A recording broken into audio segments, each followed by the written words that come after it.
Hey y'all! Today I'm going to be talking about how I would give more incentive to diving deeper and deeper through the depths of Deep of Night. Now, this has been something that I've talked with friends about quite a lot, and I think it's a curious topic to talk about. So what do I mean about improving incentive for Deep of Night? Giving the player more motivation to actually go through each and every one of these depths beyond just bragging rights. Because that's how it is in the current state of the game. Getting all the way up to depth 599, you get a pat on the back. That's what you get. I mean, sure, you get a sense of personal accomplishment, and that's great, right? That is a big part of From Software's whole philosophy, and I'm not trying to deny Night Rain of that. Like, there is definitely a sense of accomplishment of, yes, I did it. I made it to the highest level in Deep of Night, and that feels good. It's good to have that personal accomplishment. I just think on the stance that Night Rain is also a multiplayer roguelite, and we have, rewards for clearing Night Lords and the Everdarks, all that stuff for clearing character quests. Like, throughout the game, as you progress, you are rewarded with new stuff to help build your character and to help better yourself for these expeditions, and I think it's a bit weird that Deep of Night doesn't have that further incentive. So what would these incentives even be? Well, I think there could be unlocks for clearing each depth. So those unlocks could be stuff like new character outfits, a big one that people have been asking for since the game practically came out, new relics, and insane chalices for characters to equip. Like, imagine you clear depth 5, right? You get max points, 9,999, and you get an opaline chalice. I know that sounds broken, and it probably kind of is, but if you manage to clear depth 5, get all the way to max rank, max points, I feel like you earned that? Am I wrong for thinking that? Even if you don't want to go to such a length, I think having character outfits be unlocked would be more than enough of an incentive for so many people. Fact of the matter is, right? People love the Nightfarers. They love these characters so much, and I am one of them. There's a reason why, even now, we see so much fan art of all these characters, because people love these characters. They love the Nightfarers, and what do a lot of them like a lot? Dressing them up. Just dressing them up, right? Having new outfits to make their favorite character look stylish. That a lot of people love that. For many people, that is simply enough. That would be enough of incentive for them to go all the way to depth 5 if they got to unlock a brand new outfit for their favorite character each time. And what would these outfits even be? They could just be simple imports from Elden Ring, or, if From Software wanted to go the extra mile, they could be recreations of Dark Souls outfits like we got in the game currently, such as with Wilder's Artorias outfits, Duchess Black Leather, Raider Onion Knight, and Havel, so on and so forth. Another way we could tackle incentives throughout Deep of Night is imagine, through the higher depths, specifically depths 4 and 5, the weapon drops, the passives that are on them, got even crazier.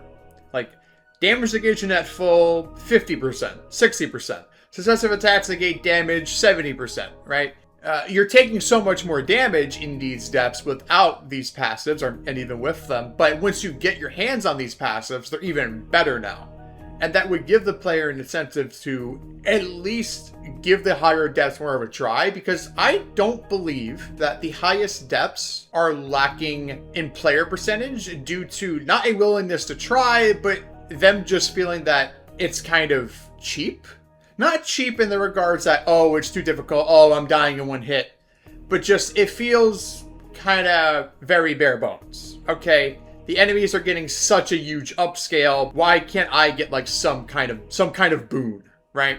Maybe y'all disagree with me on that and you think that, nah, it should just remain right as it is and the challenge should be extremely punishing, which is a very fair stance to take. Because, oh, if you got damage negation at full 50 or 60% and, all the negation passives and the attack passives were just upped in number, then once you get those passives, it wouldn't really feel all that different from Depth 3, or even maybe even Depth 2, depending on how crazy they would, in theory, become. And in that stance, I completely get it. So, again, that's why I say having unlocks is the best possible incentive. Be that outfits, or new chalices for the characters to use and equip relics on. Or, and I realize this is probably going to be a controversial one, what if an incentive for getting all the way through Depth 5 was the ability to customize relics that you already have? Sort of in a system that will allow you to remove a given slot that's on a relic and replace it with another.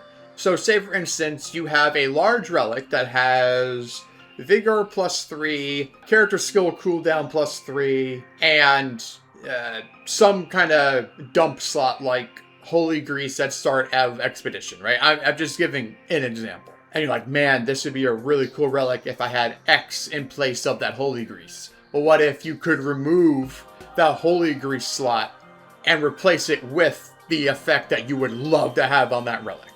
But in doing that, you would have to take that effect from an already existing relic, and it would destroy that relic altogether, regardless of how many other slots or perks are on that specific relic. And it would also cost a fair amount of merc. So again, I'll repaint this for you. Let's say we have a relic with, I'll use one of my own as an example that I got many, many hours ago. Partial HP restore on post-damage attacks, starting armor inflicts blood loss, and with endurance +3. Let's say I want to replace that endurance +3 with character skill cooldown +3. So I would have to take that from another relic. And let's say that relic in question has the character skill cooldown +3, but it also has a Vigor +3, and it has defeating enemies fills the Arcage. Again, just giving a general idea.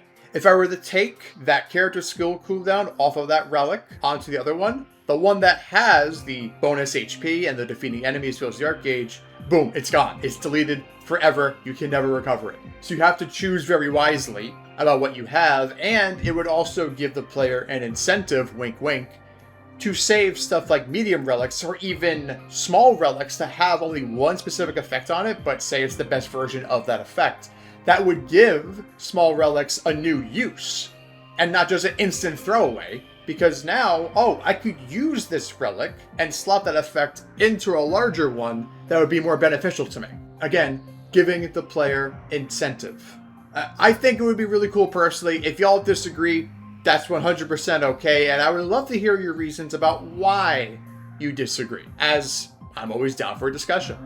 So, I think that about wraps it up for today's video. Fairly short one this time, but I really just wanted to give my own thoughts about how I think Deep of Night could personally be better. And I love Deep of Night. I do. Just, I wanted to state that before the video closes. I do love Deep of Night. I think it's extremely fun. But I realize that it is flawed and a lot of other players could use that greater incentive.